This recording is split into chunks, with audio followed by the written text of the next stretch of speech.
Assembly Lok Sabha అభ్యర్థులపై AP BJP కసరత్తు చేస్తోంది. ఇవాల్టి నుంచి జిల్లాల వారీగా అభ్యర్థుల స్క్రూటినీ నిర్వహించనున్నారు. ముఖ్య నేతలు అధ్యక్షులతో పురంధేశ్వరి సమావేశాలు నిర్వహించనున్నారు. సంస్థాగతంగా పార్టీని బలోపేతం చేయాలని నిర్ణయం తీసుకున్నారు. 3 రోజుల్లో పురంధేశ్వరి ఢిల్లీకి నివేదిక పంపనున్నట్లు తెలుస్తోంది. పొత్తులు ఉన్నా లేకున్నా సొంతంగా నిలబడే ప్లాన్ చేస్తోంది.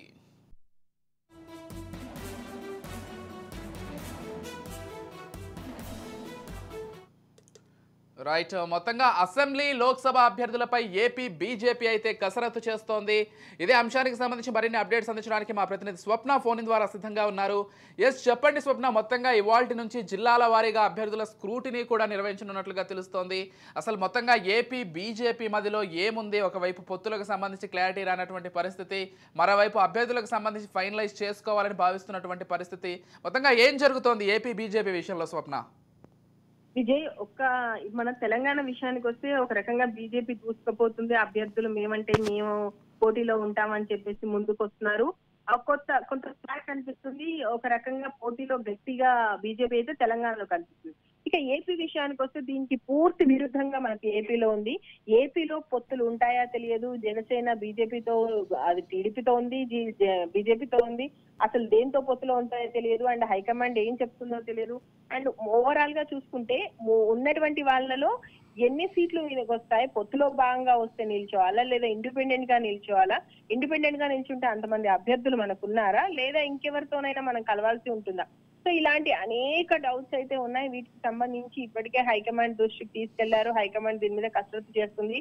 ఏ రకంగా మనం ఓవరాల్ గా దీన్ని అప్పం చేయాలి అనేటువంటి ఆలోచనలో ఉన్నారు. సో దీనిలో భాగంగా పురంధేశ్వరికి అయితే కొంత దిక్సూచి లాగా అయితే కొన్ని చెప్పినట్టుగా తెలుస్తుంది హైకమాండ్ నుంచి. మొత్తానికి ఇవాళ నుంచి జిల్లాల వారీగా అభ్యర్థులు స్క్రూటినీ చేయాలని చెప్పేసి ముఖ్య నేతలకి చెప్పడం జరిగింది. సో ఏ జిల్లాలో ఎవరెవరు అంటే ఇప్పుడు అసెంబ్లీ సెగ్మెంట్ వైజ్ గా చూసుకుంటే ఈ అసెంబ్లీకి సంబంధించి మనము బీజేపీలో ఉన్నటువంటి ఆనవాయితీ ఏంటంటే ప్రతి నియోజకవర్గానికి సంబంధించి ఒక 3 నేతలను సెలెక్ట్ చేసి ఆ 3 నేతలను ఇచ్చి ఢిల్లీకి పంపించడం, ఢిల్లీలో ఉన్నటువంటి సెంట్రల్ ఎలక్షన్ కమిటీ భేటీ అయ్యి ఆ భేటీలో ఎవరో ఒకరి పేరుని సెలెక్ట్ చేసుకోవడం. ఇది బీజేపీలో వస్తున్నటువంటి ప్రాసెస్. దీనిలో భాగంగా ఇప్పుడు జిల్లాల వారీగా ఆ అధ్యక్షులతో మీట్ అయ్యి ఈ నియోజకవర్గానికి సంబంధించి పోటీ పడేటువంటి అభ్యర్థులు ఎవరు, వీళ్ళలో బెస్ట్ ఎవరు, సామాజిక సమీకరణల వైజ్ గా, ఆర్థికంగా అండ్ ప్రజల్లో పలుకుబడి ఉన్న నేతలు ఎవరు ఉన్నారు, ఎవరైతే పోటీ ఇవ్వగలుగుతారు, ఇలా 3 పేర్లను అయితే ఇప్పుడు తీసుకోవాల్సి ఉంటుంది. సో సంస్థాగతంగా ముందైతే పార్టీని బలోపేతం చేయాల్సినటువంటి అవసరం అయితే అక్కడ ఆంధ్రప్రదేశ్ లో చాలా గట్టిగా కనిపిస్తుంది బీజేపీకి సంబంధించి. 3 రోజుల్లోనే ఇప్పుడు ప్రజెంట్ పురంధేశ్వరికి ఇచ్చినటువంటి గడువు 3 రోజులు ఇచ్చినట్టుగా తెలుస్తుంది. 3 రోజుల్లో అసలు మీరు ఏం చేయాలనుకుంటున్నారు, ఆంధ్రప్రదేశ్ లో ఉన్నటువంటి పరిస్థితులు ఏంటి, మనకేమైనా నేతలు ఉన్నారా, అన్ని నియోజకవర్గాల్లో ఒకవేళ మనం ఇండిపెండెంట్ గా పోటీ చేయాలి అనుకుంటే దానికి సంబంధించిన నేతలు ఉన్నారా, ఎన్ని సీట్లు సాధించగలుగుతాం, ఏంటి అభ్యర్థులు ఎవరెవరైతే బెటర్ గా ఉన్నారో, గట్టిగా పోటీలో ఉన్నటువంటి అభ్యర్థులు ఎవరు, ఈ లిస్ట్ అంతా కూడా స్క్రూటినీ చేసి ప్రతి నియోజకవర్గానికి 3 అభ్యర్థుల చొప్పున లిస్ట్ అయితే ఇవ్వాల్సినటువంటి బాధ్యతని ఇప్పుడు అధ్యక్షురాలనేటువంటి పురంధేశ్వరి మీద పెట్టారు.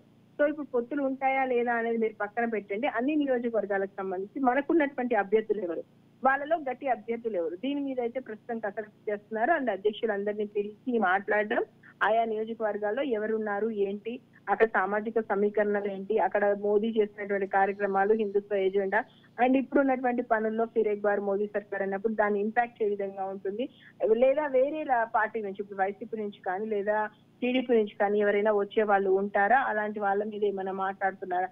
సో ఇవన్నిటి మీద కూడా ఒక క్లియర్ పిక్చర్ అయితే ఇవ్వాల్సి ఉంది. ఎందుకంటే ఇప్పటికే తెలంగాణతో సహా మనకు చాలా రాష్ట్రాలకు సంబంధించినటువంటి అభ్యర్థుల లిస్టు ఫైనల్ అయిపోయినట్టుగా తెలుస్తుంది. ఇప్పుడు ఏపీకి సంబంధించి అయితే ఇంతవరకు కూర్చోలేదు, స్టేట్ ఎలక్షన్ కమిటీ కూర్చోలేదు, సెంట్రల్ ఎలక్షన్ కమిటీ కూర్చోలేదు. సో ప్రస్తుతం స్టేట్ ఎలక్షన్ కమిటీ కూర్చోబోతుంది, అభ్యర్థుల లిస్టు ఫైనలైజ్ చేయబోతుంది. ఒక 3 రోజుల తర్వాత ఇదంతా కూడా సెంట్రల్ ఎలక్షన్ కమిటీ ముందుకు వెళ్ళబోతుంది.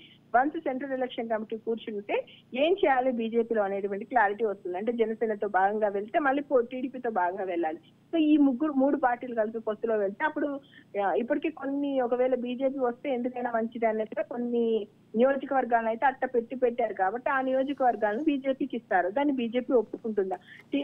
ఇంత విమర్శించినటువంటి టీడీపీకి సంబంధించి ఉన్నటువంటి చంద్రబాబు నాయుడుతో వీళ్ళు వెళ్ళగలుగుతారా? లేదు, మనకి ఏ పొత్తులో వద్దు, ఏమి వద్దు, మనం ఇండివిజువల్ గా పోదాం అనుకుంటే ఏ స్టెప్ తీసుకుంటారు? సో బీజేపీ తీసుకునేటువంటి స్టెప్స్ ని బట్టి అభ్యర్థులను ఎంచుకోవాల్సి ఉంటుంది. కానీ అభ్యర్థులు మనకు ఉన్నారా లేదా అనే విషయాన్ని మాత్రం ఇప్పుడు ఈ 3 రోజుల్లో అధ్యయనం చేసి ఆ రిపోర్ట్ అయితే సెంట్రల్ ఎలక్షన్ కమిటీ ముందు ఉంచబోతున్నారు. సో ఎనీహో ఇంకో 4 రోజుల్లో ఏపీకి సంబంధించి బీజేపీ భవిష్యత్తు ఏంటో తేలబోతుంది. ఎస్, అంటే స్వప్న ఒకవైపు టీడీపీ జనసేన ఉమ్మడి అభ్యర్థులను ప్రకటిస్తున్నారు, ఇద్దరూ కలిసి సభలు కూడా నిర్వహిస్తున్నారు, ఒకరి జెండాలు ఒకరు పట్టుకునేటువంటి ఒక పరిస్థితి కూడా ఉంది. అంటే ఇంకొన్ని సీట్లు వాళ్ళు ప్రకటించలేదు, ఒక 50 నుంచి 60 సీట్లు. వాటికి సంబంధించి ఒకవేళ బీజేపీని కూడా కూటమిలో చేర్చుకుంటే, బీజేపీ ఇంట్రెస్ట్గా ఉండి కూటమిలో చేరితే వాళ్ళకి ఎన్ని సీట్లు ఇచ్చే అవకాశం ఉంది? అసలు బీజేపీ ఏం ఎక్స్పెక్ట్ చేస్తోంది? అంటే ఇక్కడ నిజంగా ఏపీలో విచిత్రమైన పరిస్థితి. ఇప్పటికీ కూడా ఎన్డీఏలో భాగస్వామిగానే ఉన్నాడు పవన్ కళ్యాణ్. ఇంతవరకు నేను బీజేపీ నుంచి వెళ్ళిపోలేదు, నేను ఎన్డీఏతో నాకు సంబంధం లేదని చెప్పలేదు. ఆయన 2 పడవల మీద కాలు పెట్టేశాడు. అటు బీజేపీతోనూ టచ్ లో ఉన్నాడు, ఇటు వచ్చేసి టీడీపీతో టచ్ లో ఉన్నాడు. కానీ వదులుకుంటే బీజేపీ నేను వదులుకుంటాడు, కానీ టీడీపీని వదులుకోవడానికి ఆయన సిద్ధంగా లేడు. నేను టీడీపీతో కలిసి పనిచేస్తాను, ఇది ఫైనల్ చెప్పేశాడు. ఇంకా కాబట్టి ఇప్పుడు నిర్ణయం తీసుకోవాల్సింది కేవలం బీజేపీ మాత్రమే. బీజేపీ ఇండిపెండెంట్ గా పోటీ చేస్తుందా, లేదా ఈ గ్రూప్ లో వచ్చి కలుస్తుందా, కలిస్తే వాళ్ళు ఇచ్చేటువంటి సీట్లు వాళ్ళకు ఓకేనా, ఎక్కడ ఇస్తారో అంతమంది అభ్యర్థులు అక్కడ ఉన్నటువంటి బీజేపీకి ఉన్నారా ఏంటి. ఎందుకంటే గతంలో పర్సనల్ గా మోదీ విషయంలో ఏంటంటే పర్సనల్ గా ఏమైనా జరిగితే అప్పుడు వాళ్ళతో కలవడం అనేది కొంచెం ఇబ్బంది కలిగించేటువంటి విషయం.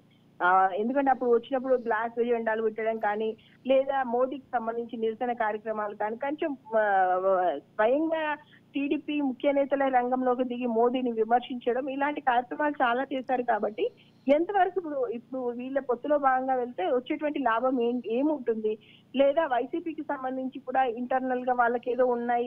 ఇప్పుడు టీడీపీ చెప్పేది అదే ఉంటుంది కదా, వైసీపీ అదేవిధంగా బీజేపీ అక్కడ అంతర్గతంగా వాళ్ళిద్దరు మంచి స్నేహితులు అన్నట్టుగా చెప్పడం.